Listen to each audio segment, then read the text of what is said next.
Welcome back to the Bates Kitchen. If you'll notice, something's a little different. I broke my thumb last week thinking that I was young enough to play basketball with the boys on Father's Day, and I was not. Thought I jammed it and actually fractured the end there, broke it. But I'm gonna cook my homemade bread, and this recipe is so easy that you can cook it with one hand. At least I think I can, so let's see how this goes.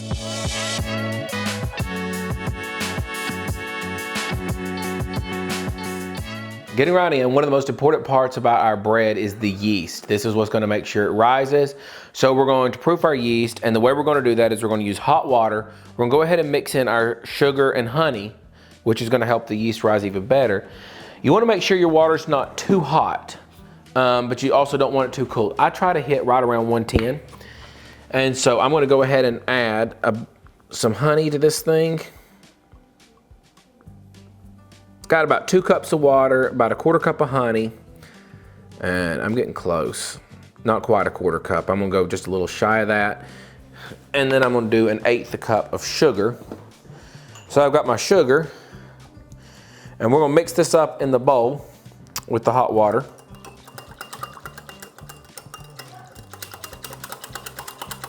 I'm gonna try to mix it up really good because I'm gonna pour this out of here. And I don't want all the sugar and honey sticking to the bottom because then it's not going to make it to my bread.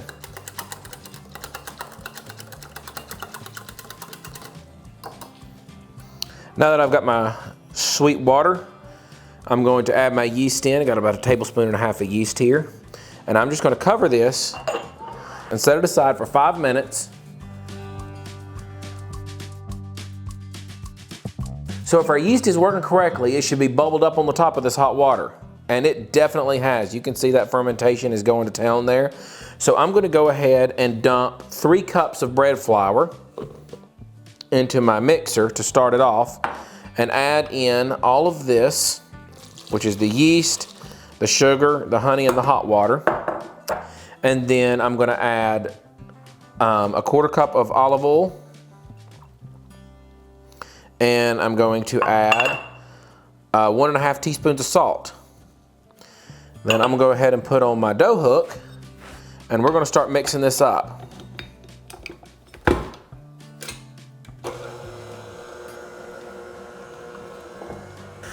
Now that this is starting to kind of mix up, I'm gonna start adding in, this is whole wheat flour, it's red wheat, and each kind of flour you use adds a little bit different texture and taste to your bread. This is red wheat and a mixture of pastry flour. So pastry flour is gonna make it really light. The red wheat's gonna have a little bit nuttier flavor. If you wanted to use a white wheat, a white spring wheat, it would be a little lighter. I start out with the bread flour. It's got a lot of protein, gonna have really strong gluten in that to hold everything together, and that makes kind of a very strong and tough dough. And then it's a little bit heavier. And the red wheat's also kind of a heavy, nutty taste. But you can mix different flours, try different flours. This has got 6 cups of flour in it, but it can kind of vary. You want to kind of dump about 5 cups in to start with, and then if we need it, we'll add that 6th cup a little bit here and there. And I'm just gonna wait for this all to kind of form together. Normally at this point, I would yank it out of the bowl and start just kneading it by hand on the counter. I like to feel the dough. You're kind of feeling for that silky feel, everything to kind of come together and it get a little bit silky. But because I can't do that, I'm gonna let my KitchenAid just mix it all with this dough hook and see how it goes. You can really hear this thing working.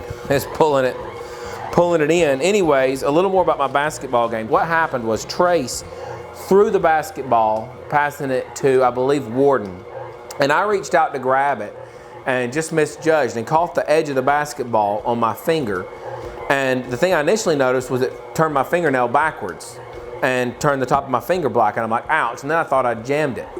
Well, the next day I was still feeling a lot of pain, couldn't move it. Every time I tried to move it, I could feel pain. I knew there was no motion, so I'm like, well, that's significantly like a break. So I went down to KOC and got it x-rayed, and sure enough, it was broken, which really disappointed me for the whole day. But this is working out anyways, just fine, one-handed, so we'll keep going with it, see how it goes.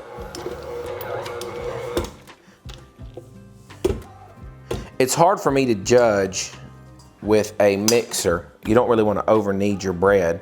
That feels pretty good, so I don't want to go much further. I would normally throw some flour down and kind of just knead it into a ball, but this really is feeling very well kneaded. This is feeling about as good as if I had kneaded this by hand. So I'm going to just trust it here. Form it into a little bit better of a ball here. And then we're going to put this thing in a big old bowl and cover it with oil. Let's see, make it a little bit neater here. So one thing when I am hand kneading, and I'll just show you since I'm doing this, after I kind of get it silky the way I want, what I'll do is I'll stretch it out. It's kind of hard because I would normally use, okay, well that'll work. I'll stretch it out and then I'll pull it back. A little hard to do left-handed. And then I'll kind of fold it into the middle. This gives me a good smooth surface on the other side. It stretches out those gluten fibers. I'm gonna try not to overwork this one since it's already so kneaded by mixer. And then I'm just kind of folding in. You can see the strands kind of pulling. You don't want to go all the way till they tear. Kind of want, and then fold it in. Well, then what I'm gonna do, once I get it all folded in and matted down, I'm just gonna flip it over. And that gives me a good smooth, that good dough ball you're looking at on the other side. That's gonna look really good on the top of a loaf. But first we're gonna let this rise again. So what we're gonna do is we're gonna put this in an old bowl. I'm gonna move this out of the way and I'll be right back. I'm gonna use this one for the... So I'm gonna turn this to you, awkward holds. And I'm just gonna drizzle some olive oil in here really good. Drizzle a little more. Because I'm really gonna just coat this thing in olive oil. I'm gonna do a little bit right there, but it's gonna run on the counter and Whitney's gonna get me. And then I'm just gonna roll this around in here. And all this olive oil until it's well covered in olive oil. You can really see that. It's really good and oily.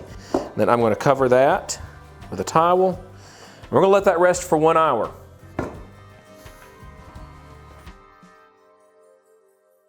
Hope I didn't knock this thing down when I did that just now.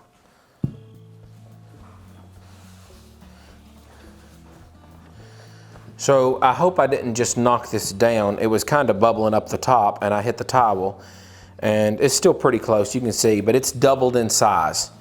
This is what we're looking at here. This thing's doubled in size. It's full of air and that yeast we had in there definitely working here. We're just gonna punch that thing down and I'm gonna get it rolled back in a little bit here. I'll punch down. Just dump it out here where you can, it's gonna be a little easier for you to see it if I don't have it in the bowl. Don't tell the doctor I'm doing all this. Good and punch down. And we're gonna divide this thing in half. Hold on here. I'm making a mess with one hand, trying to get this back smooth, but we'll just fix it when I get it cut. So this is the part that's actually a lot harder to do with one hand. The actual shaping these loaves. I'm gonna cut the dough in half, and now I'm gonna try to form this in what would work for a loaf here. Any of the big tears we have, if we just load it in like that, that's literally what the bottom of this bread is gonna look like. So I'm gonna try to get all this together. I kind of messed it up punching it down like I did, and getting it all mixed up because it's got that oil. But this will work. I'll get it back together here in a second.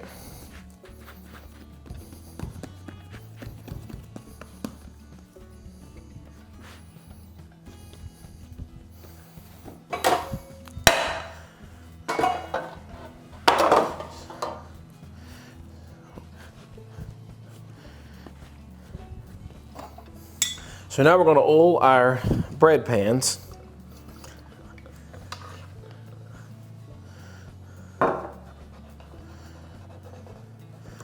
Definitely easier to do.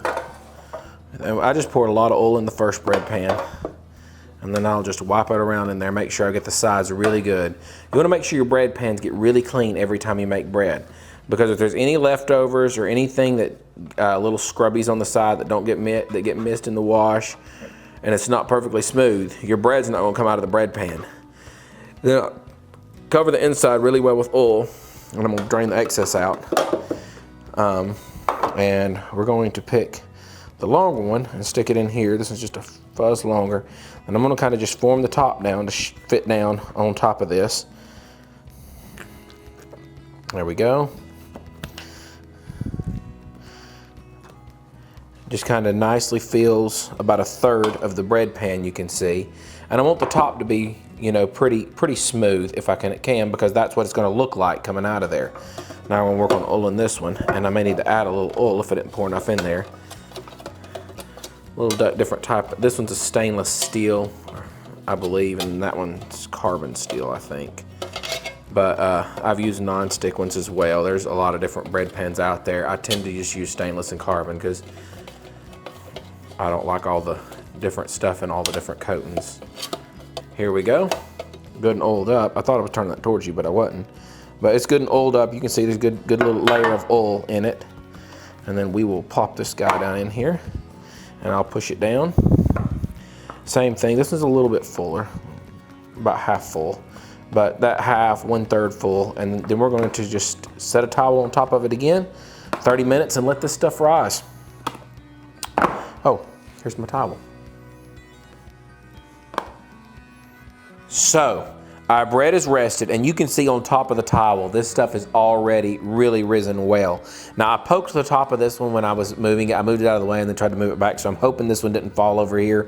If so, we'll just have a fail, a one-handed fail. But actually, both of those look really, really good. This one, you can see where I kind of punched it down. I messed these up a little bit on the top. It's got a little bit of kind of character there, but that really doesn't hurt anything. It's just gonna look different than we want it to.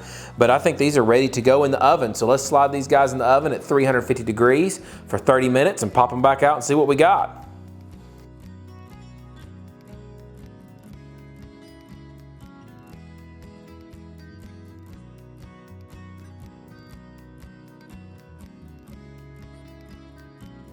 This is the part you wait for. I'm about to grab this bread right out of the oven. You can smell it all through the house.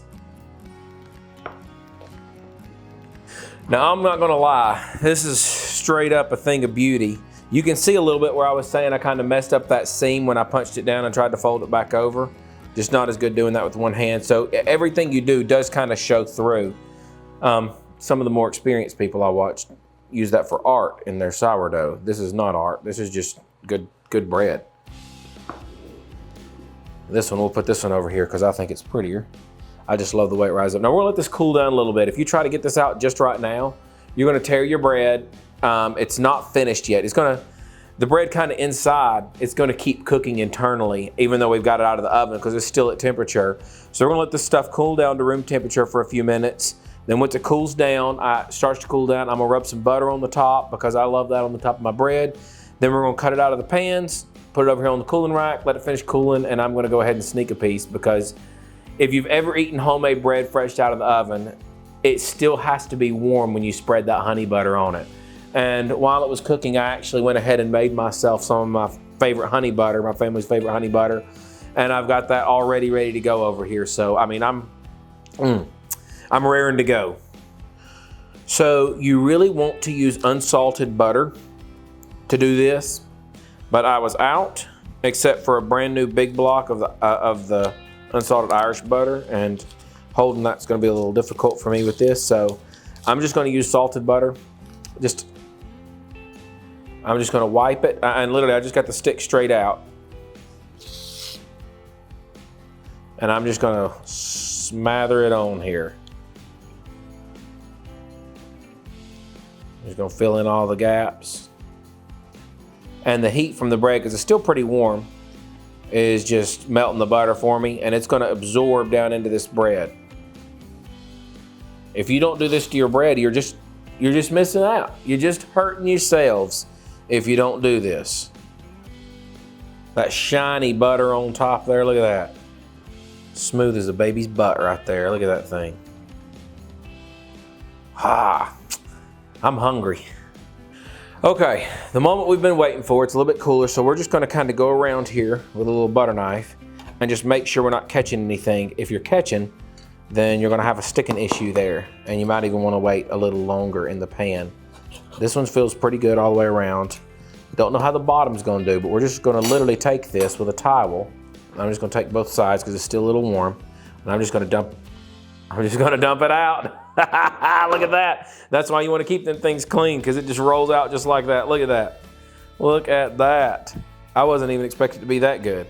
So that's one of them. It's still pretty warm. We're gonna let that sit for a minute. And then we're gonna get the, I mean, look inside the pan. I mean, you can see it's well oiled. That's why you really wanna oil this thing good. I rub that oil all the way around here because if we get a loaf like this, and let's see if this one goes as nicely, this is really bulged around the sides. So there's no way I can clean up. I can clean both of these sides with the knife here. We can get them. But the way that knife has that, the way that bread has that really beautiful bulge around there, I'm not gonna be able to move that. So let's see if this one will dump out as nicely. And if not, where it's gonna be, where it's a little, oh ho ho!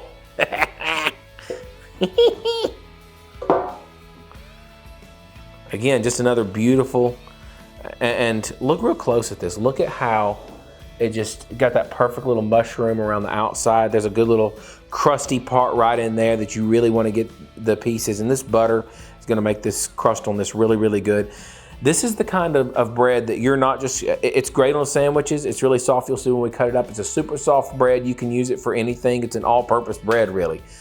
But there's nothing like toasting this up in some morning with some avocado or some good blackberry jelly, grape jelly, something like that, and some butter, or straight out of the oven with this honey butter. No matter what you use it for, you can't go wrong with this bread. And it's super easy to make. Let's try it. If one of you hops on here to tell me I'm holding my knife wrong, there's a reason, okay? I'm working on it. Anyways, jokes aside, I'm gonna try to slice this thing evenly because that's the whole point of bread, is to have those nice, even slices. And I am not good left-handed. Just gonna do it, boys.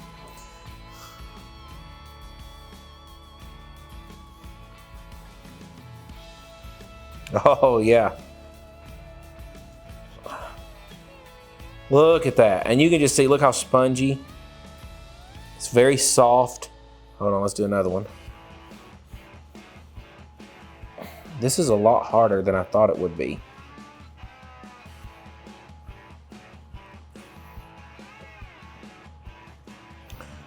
A very strong dough though. I mean, it's not tearing, even though we're slicing pretty thin. Look at that. These slices are not beautiful when trying to cut with the wrong hand. I'm gonna try it again with this one.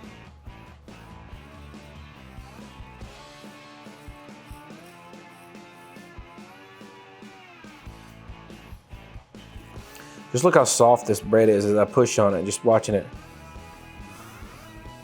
Oh, yes. The moment we've all been waiting for. I want to taste some of this bread. So taking some shots, these have cooled down, and I want you to get the full effect here. Found a new way to hold the knife. We're gonna see how this works. Oh yeah, this is great. If you don't have a thumb working for you, you can hold this non-official knife hold, if you can even see it. Similar to the way I used to hold my flashlight sometimes at the sheriff's department, strangely enough. Okay, trying to get one of these warm pieces, and so you can watch this butter just melt down into this bread. And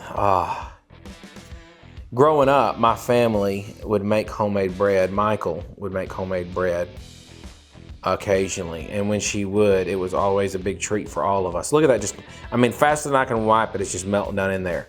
And our favorite part was putting the butter on that buttered, warm, fresh out of the oven bread. And if you haven't tasted that, you probably haven't lived yet, but you're gonna be able to, because you're gonna be able to follow this recipe. And now we've added honey to this butter. And this honey butter is just,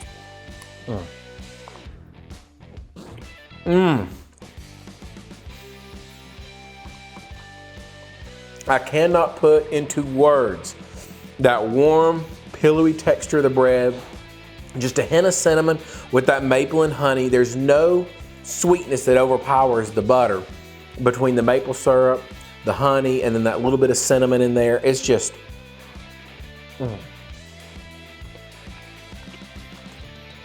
If I could bring all of you into my kitchen and just cook you one thing, this would probably be the thing that, to me, is the most iconic, amazing, fresh tasting, unique thing I could have for you. This is just unbelievable. And that may be just because it's what I'm eating right now, but wow, this is good. thumbs up for some good food. One bite of this, you'll thank me later.